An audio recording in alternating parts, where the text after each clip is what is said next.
दुगनी लगेगी। तो अगस्त ऋषि बोले मैंने 27 दिन पूड़ियां खाई हैं, मैं 54 दिन से पहले हिलने वाला नहीं।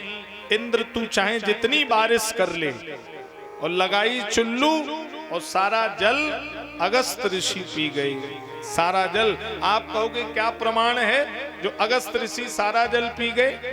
पुराने पुरखा कहते हैं कांस फूल जाए तो समझो वर्षा के चांस खत्म हो गए। और कांस कब फूलता है? बोले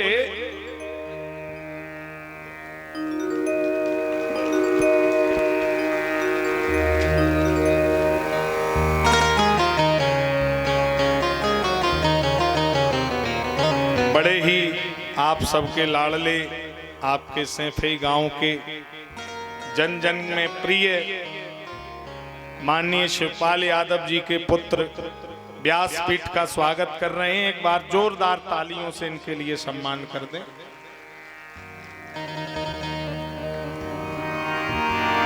उयऊ अगस्त मुनि फूलो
सारा जल अगस्त ऋषि पी गए, सारा जल सोख गए।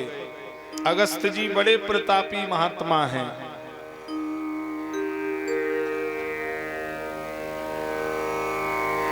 आज इंद्र के गणों का स्टॉक खत्म हो गया। अब ध्यान दीजिए, जब लंका में आग लगी, उलट पलट लंका सब जारी, कूद पड़ा कपि सिंधु मजारी।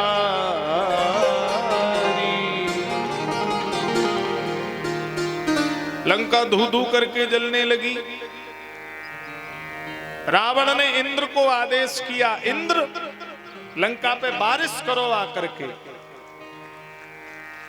इंद्र चले तो किसी ने कहा तुम राम जी के कार्य में बाधा डालोगे,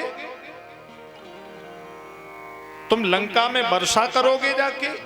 इंद्र बोला जाऊंगा तो भी आफत है, नहीं जाऊंगा तो भी आफत है। तो बोले चले ही जाने दो। क्यों? बोले रावण ने कहा कि बारिश करो, पर ये कहना भूल गया कि पानी की बारिश करो। अब ये तो हमारे हाथ में है कि हम पानी की बारिश करेंगे कि पेट्रोल की बारिश करेंगे। हनुमान जी ने जब लंका को जला दिया तो श्री जानकी मैया के सामने गए हैं और जानकी मां से कहा, मां रावण की लंका जल गई। कैसे जल गई? बोले उन्हीं का तेल, उन्हीं का कपड़ा, उन्हीं का घी, उन्हीं की माचिस और उन्हीं ने लगाई, हमने तो लगाई भी नहीं। आग उन्हीं ने लगाई और उन्हीं की लंका। तो सीता मां के संताप ने लंका जराई, विभीषण के जाप ने लंका जराई, रावण के पाप ने लंका जराई, शनि देव के ताप ने लंका जराई, रही बची हमारे बाप ने लंका जराई। तो बोले आपके बाप ने कैसे जलाई? जहां आग नहीं पहुंची थी, मरुत चले 49 पवन चले और जहां आग नहीं फैली थी वहां हवा ने आग फैला दी। राम रावण युद्ध में रावण भारी है, राम की सेना कमजोर पड़ रही है, रामा दल कमजोर है रावण दल के आगे, और इतने दिन युद्ध चला, रावण का कोई तोड़ नहीं निकाल पा रहा है। लेकिन ध्यान देना, रावण युद्ध में राम जी से भी नहीं घबराया, लेकिन रावण युद्ध में केवल हनुमान जी से परेशान था। रावण अकेला हनुमान जी से भयभीत था। अंगद कहेऊ पवन सुत गड़ पे गयऊ अकेल। अंगद जी ने कहा, राम जी, हनुमान जी अकेले चले गए युद्ध करने। राम जी बोले, लक्ष्मण देखो हनुमान के लड़ने का तरीका, हाथी पर हाथी दे मारे, रथन पर रथन बिदरन बलवान की। देखो देखो लखन ललन हनुमान की। हाथी पर हाथी दे मारे, रथ पे रथ। रावण के गुप्तचर रावण के पास आए। हर राजा का खुफिया विभाग होता है। रावण की खुफिया विभाग ने रावण को सूचना दी कि उस बंदर के आगे कोई टिक नहीं पा रहा है। रावण बोला, बंदर के आगे कोई टिक नहीं पा रहा तो पीछे से हमला करते, आगे से जाने की क्या जरूरत है। गुप्तचर बोले, पीछे वाले आगे वाले तो थोड़ी देर टिकते भी हैं, पीछे वालों का तो पता ही नहीं चलता है। क्यों? बोले, पीछे बंदर की पूंछ है, पूंछ अपना कमाल दिखा रही है। रावण ने कहा, थोड़ा दूरी से पकड़ो। अरे बोले, पूंछ का कोई हिसाब नहीं, पूंछ कब घट जाए और कब बढ़ जाए। ये पूंछ समाज में कब घट जाए और कब बढ़ जाए, इस पूंछ का कोई भरोसा। बड़ों बड़ों की पूंछ घट जाती है, बड़ों बड़ों की पूंछ बढ़ जाती है। रावण ने अमर सेना भेजी। हनुमान जी भी अमर हैं और रावण की अमर सेना। लक्ष्मण जी बोले, अब युद्ध बेकार हो गया, अब न तो हनुमान जी मरेंगे न अमर सेना मरेगी। राम जी बोले, नहीं, हनुमान जी कोई उपाय निकालेंगे। हनुमान जी ने देखा इस सेना से लड़ने से कोई फायदा नहीं, तो अपनी पूंछ में अमर सेना लपेटी और पृथ्वी के गुरुत्वाकर्षण सीमा से परे फेंक दी। अब पृथ्वी पे नीचे आए ना अमर सेना, आकाश में उड़ रही है। हनुमान जी बोले, राम जी की प्रतिज्ञा तो निश्चरहीन करो मही, धरती पे हमने एक भी नहीं छोड़ा, ऊपर खूब उड़ते रहो। गुप्तचरों ने रावण से कहा। रावण बोला, अमर सेना। गुप्तचर बोले, गई कहां गई? बोले, जाते देखी पर आते नहीं देखी। रावण बड़ा परेशान। अब रावण भेष बदल कर गया और बोला, इस बंदर की पूंछ को नहीं छोड़ूंगा। और हनुमान जी की पूंछ पकड़कर रावण उखाड़ने लगा। हनुमान जी जान गए कि पीछे रावण है। हनुमान जी लड़े नहीं। देखिए बुद्धिमानता, न लड़े न मुड़े, केवल उड़े, और इतनी तेज उड़े आकाश में। रावण पूंछ उखाड़ रहा था, अब उसी पूंछ को पकड़े लटका है और शंकर जी से कह रहा, हे गुरुदेव भगवान, हमने आपको सिर काट काट कर होमे, आज हमें फल दे देना, इस बंदर की पूंछ को उखाड़ने मत देना, नहीं तो हम कहीं के नहीं रहेंगे। ध्यान दीजिए, जब भी कोई दुर्जन व्यक्ति किसी सज्जन की प्रतिष्ठा की पूंछ उखाड़ने का प्रयास करता है, तब न वो लोक उसका रहता है, न उसका परलोक रहता है, न वो नीचे का रहता है, न ऊपर का रहता है। आज अगस्त ऋषि सारा जल पी गए। कहीं कहीं बड़े बड़े खाने वाले लोग होते हैं ना। औरैया जनपद में केवटरा गांव है। केवटरा, पुराने जमाने की कहावत है, एक मन आटा 4 आदमी मिलके खा जाते थे। एक मन आटा 4 आदमी। अभी भी कहीं कहीं 3-3 लीटर लोग दूध पी जाते हैं, 40-40 लड्डू खा जाते हैं। कहीं कहीं लोग बड़े बड़े खाने वाले होते हैं। तो एक जगह की घटना है कि एक गांव के सैफई जैसे ही गांव के एक सज्जन थे। वो खेती व्यापार करते थे, खेती करते थे। ससुराल उनकी थी कानपुर में। पत्नी पढ़ी लिखी थी, तो पत्नी को लेने गए। तो पत्नी ने मठा के आलू वो पूड़ी बनाई। इटावा, मैनपुरी, औरैया और फिरोजाबाद, ये 4-5 जिला ऐसे हैं इनमें मठा के आलू का बहुत प्रचार है। रसोईया में तुम 56 भोग बना दो, मठा के आलू ना बनाओ तो सब बेकार, और मठा के आलू बनाते हो कुछ ना बनाओ तो जय जयकार।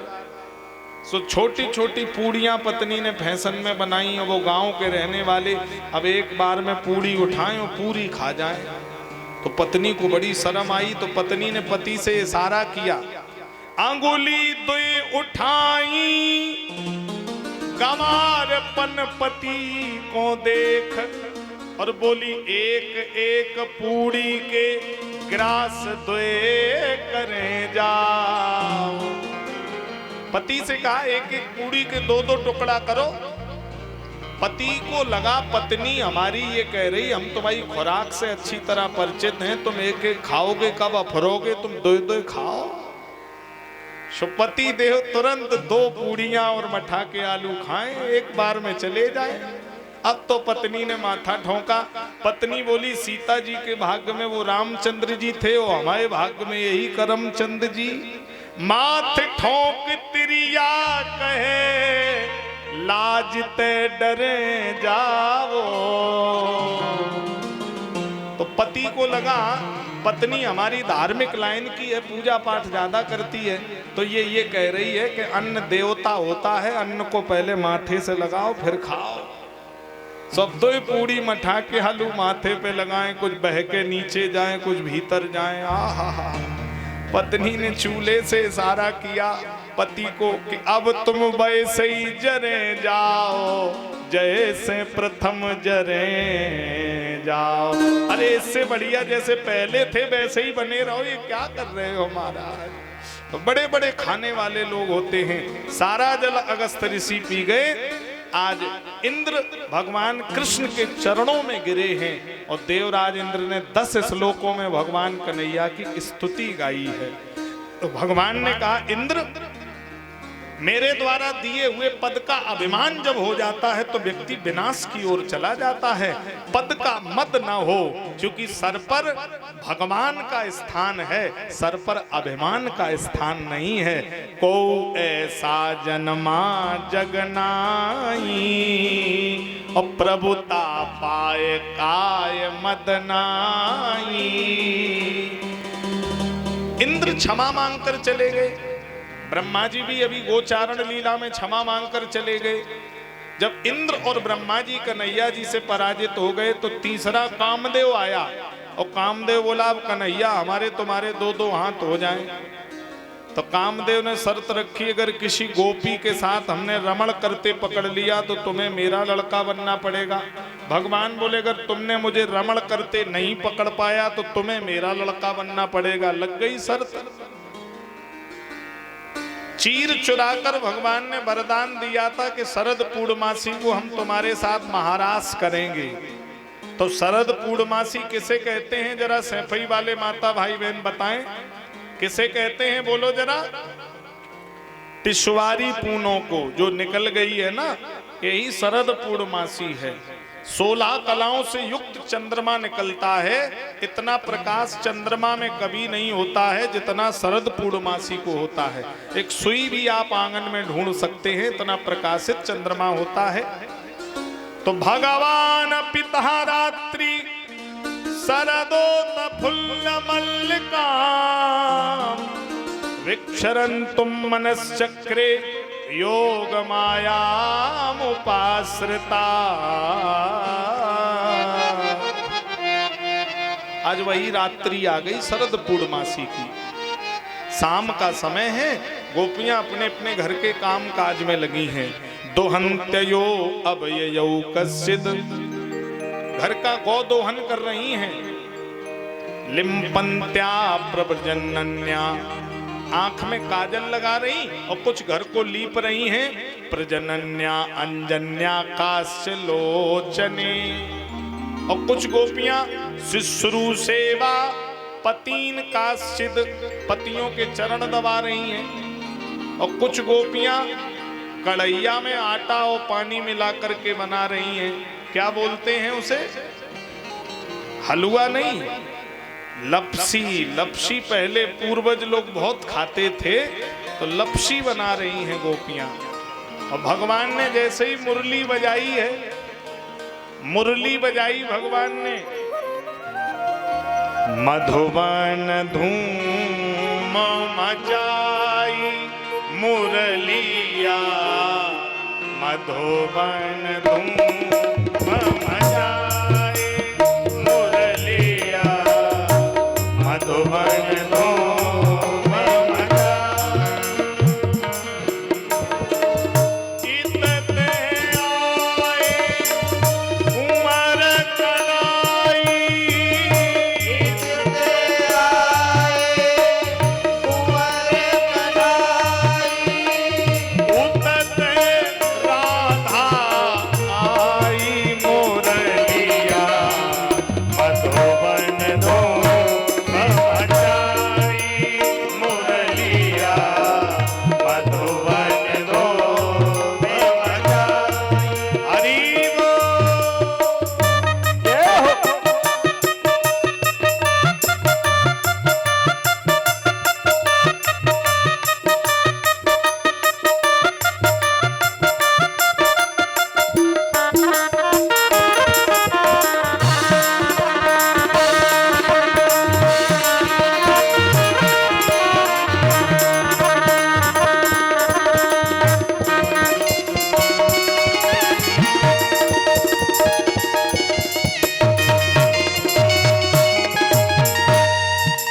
मुरलिया, मधुबन धूम मचाई मुरलिया, मधुबन धूम मचाई मुरलिया, मधुबन धूम मचाई मुरलिया, मधुबन धूम मचाई। मुरली की आवाज सुनकर गोपियां सुध खो बैठी। बाजी सुन उठ धाई, बाजी बौरानी, बाजी भूल गई सुध बुध, बाजी ने तजी बाजी, बाजिन के उठ बाजी बिढ़ा नल भड़की, बाजी नाही धरे धीर, बाजी ना समारे चीर, बाजी कहे काबाजी, बाजी कहे बाबाजी, बंसी सांवर सुंदर की।